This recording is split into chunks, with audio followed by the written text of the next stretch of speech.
Hi Sue, how are you going today? I'm good. How are you, Nick? Good, thanks. When we spoke over the phone, you said you wanted to come in to discuss your plans with your managed fund. Yeah. So my husband Ted, he's been talking to one of his friends at work, and he has said that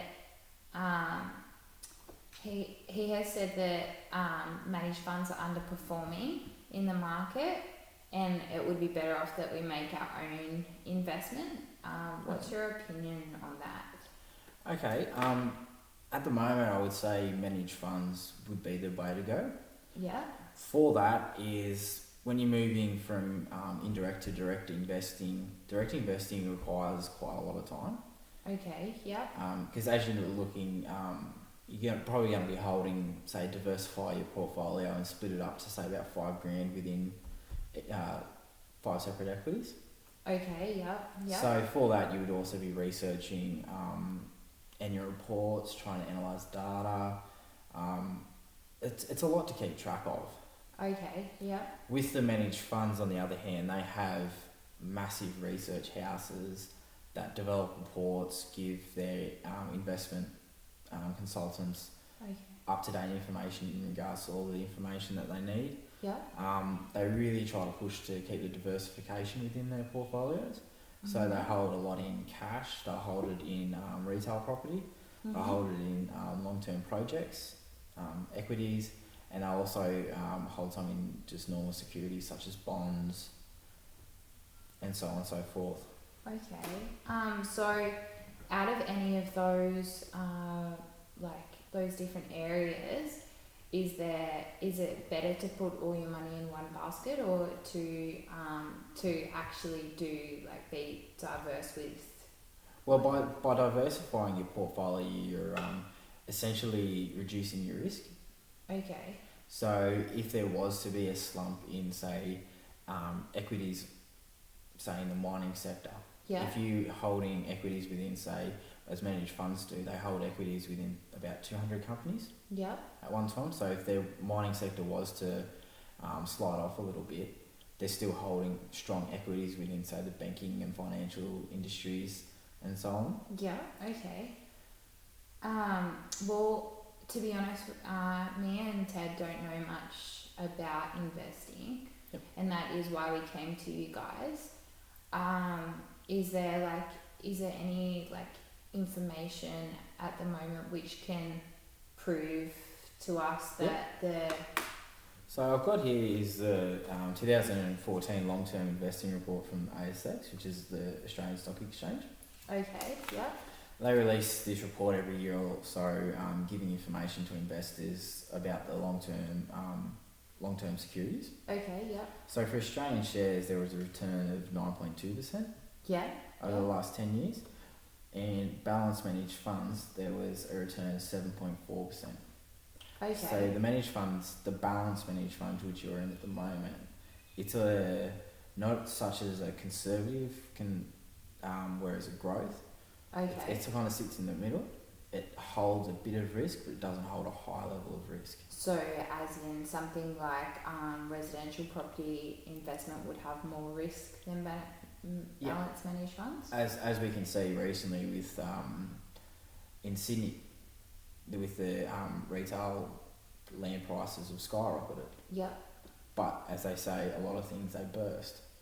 Like with over in America, equities were held and they were essentially just dumped because there was no worth left in the equities over there, which led to the sell-off in 2008 and the crash of the market. Okay, yeah, because that does worry us, because the 25,000 which we have in the managed fund, is we do need that money, and to lose it would be pretty. Yeah, so by holding it within a balanced fund, you're giving yourself the diversification to protect yourself against the risk. Mm-hmm. If you were to have a drop in certain markets, you would still be covered. Okay.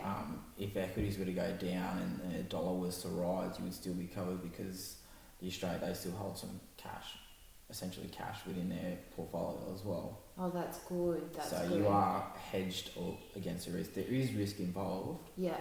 as there is with any investment, but with this investment, there is a hedged risk, which gives you a balanced return over the long term. Okay. And can you guys foresee the crashes? To an extent, there is a forecasting methods that are able to be used. Yeah. But with these major managed funds, as I said, they have the research houses, which Yeah. just is full of number crunching analysts that their job is to predict what's going to happen within the next hour, within the next day, within the next year. These guys are paid a lot of money to know what they're doing, and on top of that, they're all highly educated. Majority of them hold a bachelor's, a master's, and some of them even PhDs, just in this specific field, because this is what they want to do. Okay. Oh, that's good. And if we did decide to go direct, is there any way you can change from indirect to direct with you guys, like with you guys helping out? So going from indirect to direct brings up an issue, capital gains tax. Mm-hmm. So the money's been held in there in the managed fund now for 11 months. So if we were to come out, you would be charged 49% tax on the gains you've made over those last 11 months. Oh, wow, okay. So you guys, if we've made, say, $2,000, we're required to pay just under $1,000 in tax. Right. If we hold the money there for another 2 months past the 12-month period, it's half the marginal rate, so it's only the 24%. Right, okay. And for instance, if we did go direct, is there still, with you guys, with your help, are we still covered with insurance if we were to make a complaint? I'm able to, within my financial services guide, I'm able to give you specific advice to say, I would buy this equity. Yeah. This is what our plan is for the next 12 months. Yeah. I am covered for options that do go wrong with this. Okay. However, the ball, I guess I'm able to complete the transactions for you, but if you're really looking to go on and complete the transactions yourself, that's where I lapse in my indemnity. I'm not covered because I'm essentially not completing the transactions myself. Okay, so for Ted and I, it's probably better with the less time that we have for the lack of time we have and to stay with what we're doing at the moment.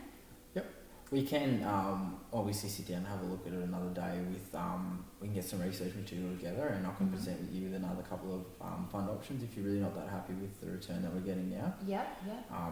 And we can look at it further then.